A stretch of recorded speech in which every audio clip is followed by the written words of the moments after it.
The spirit of innovation is deeply ingrained in America, and Google is helping Americans innovate in ways both big and small. Central Texas Regional Mobility Authority is using Google AI to create smarter tolling systems and improve traffic flow for Texans. This is a new era of American innovation. Find out more at g.co/American Innovation. Welcome back to the Stone Zone. We're joined now by Mark Mitchell. He is the head pollster for Rasmussen Reports, and I would say a leader in the information war. He is a U.S. Naval Academy graduate and former nuclear submarine officer turned financier and technological leader, but he founded himself as a real outsider in an industry desperate to reassert their integrity, and that is, of course, political polling.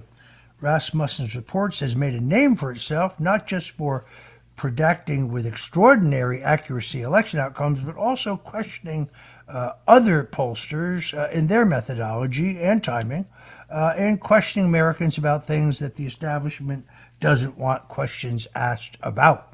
Mark Mitchell, thanks for joining us today in the Stone Zone. Oh, it's great to be here, Roger. Let me tell you how happy I am about this. The list of people who are like, oh, you're going to love Roger, you should talk to him. John Fawcett, Brendan Hauser, I was talking about today. Rich Barris, they all give shout-outs, and I'm really happy to be here.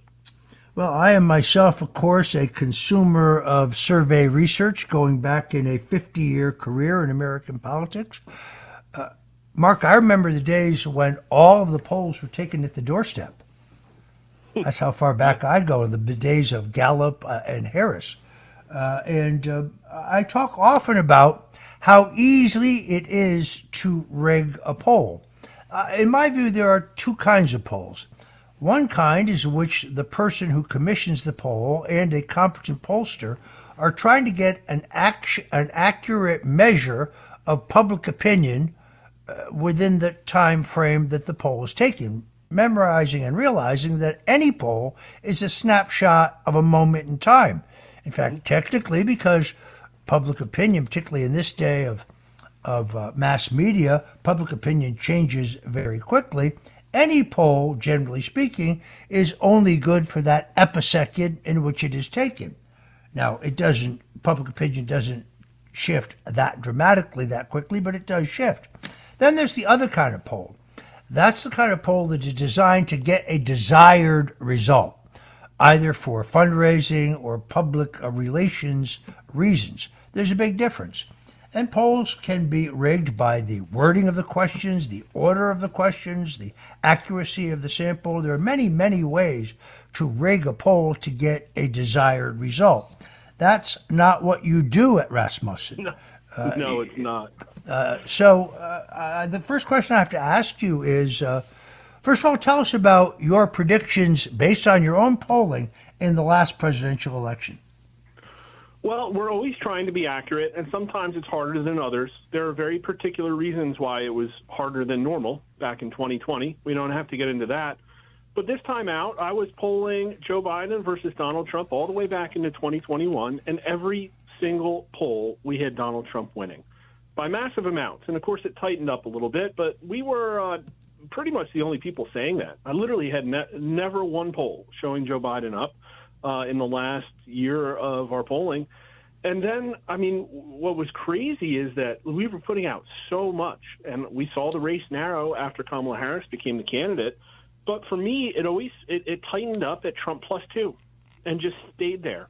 And all of my polling showed that he was going to do good in the swing states, winning almost all of them every single time. And public opinion does change a lot, rapidly, many times. Just look at Pierre Poilievre. But what it doesn't change about is Trump, because once you've decided to support Trump, you're pretty much there. Like, you've pretty much gone through the process, in my opinion. After everything they've thrown at him, the amount of psychological operations you have to overcome to be a Trump supporter, he's earned very sticky results, and that's what I saw.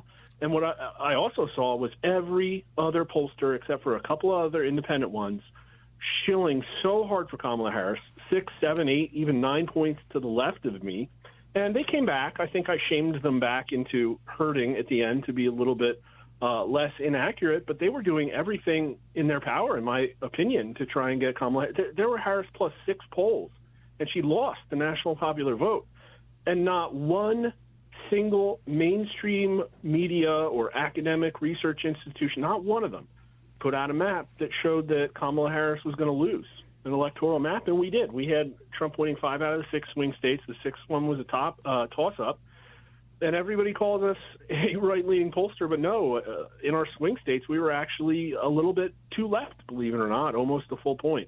So there it is. There are no right-wing pollsters. There are accurate ones and left-wing establishment shills.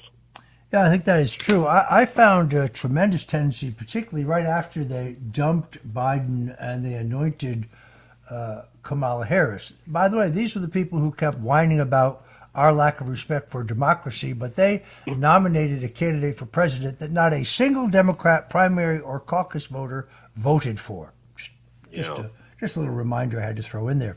But in almost every case, I saw this great tendency to oversample Democrats, as if they were trying to create this psychological claim that she was surging, she was coming on strong, she was beating Trump.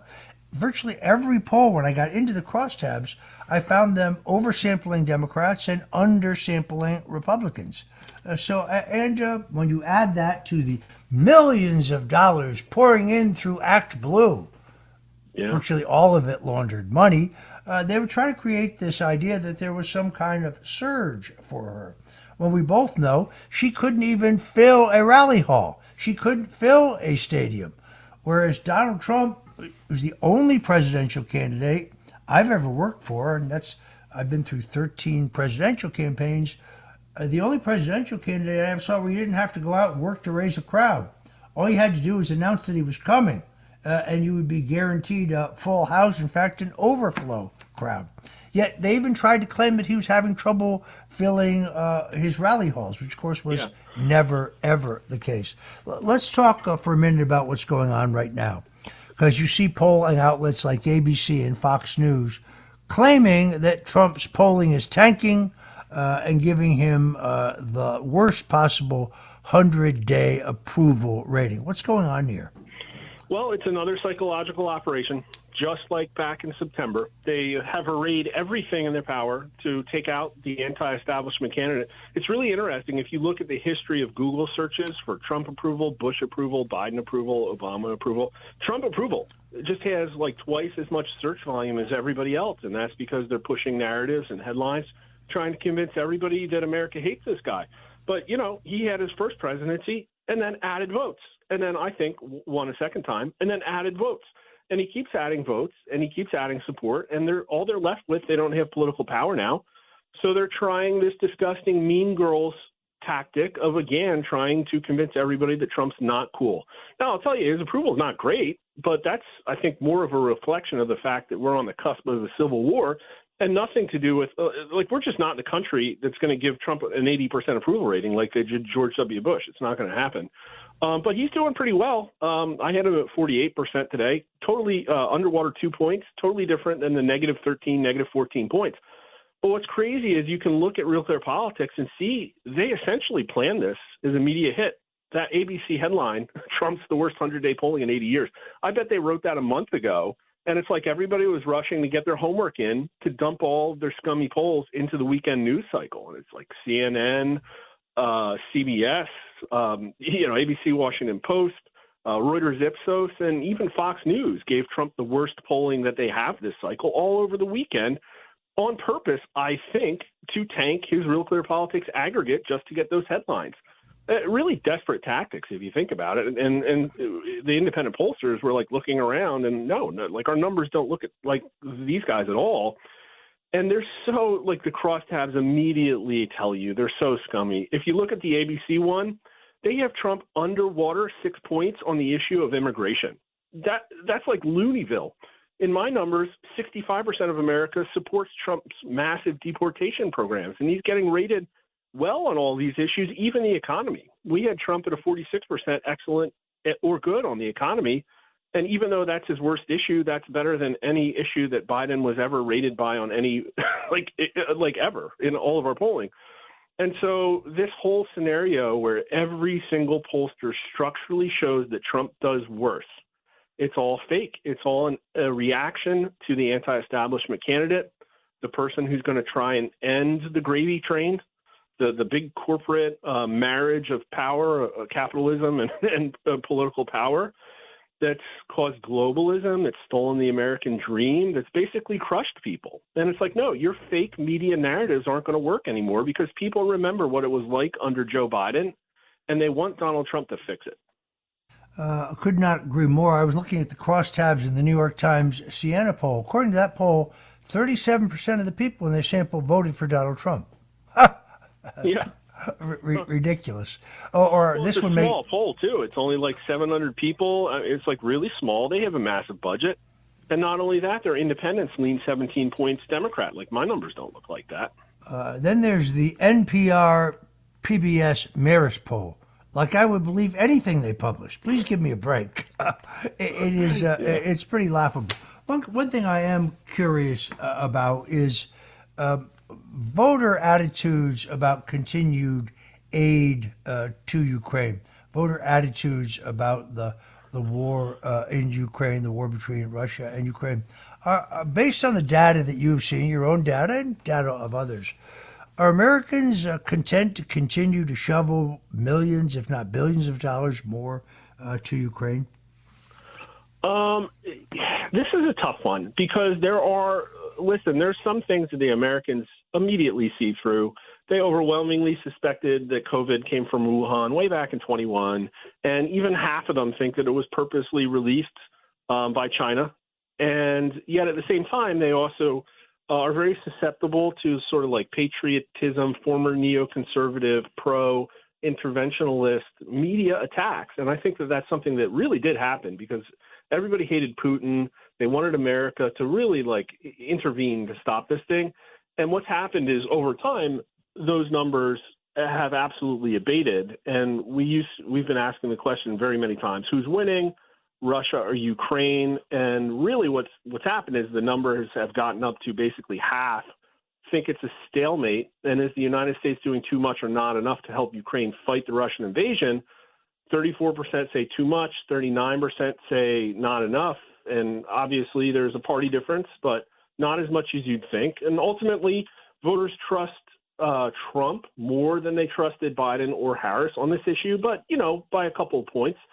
Ultimately, though, we're just in an entirely different political context. You might appreciate this question. We've asked it many times. Who is the biggest enemy that the United States currently faces? And we put North Korea, Iran, Russia, China, all the normal actors.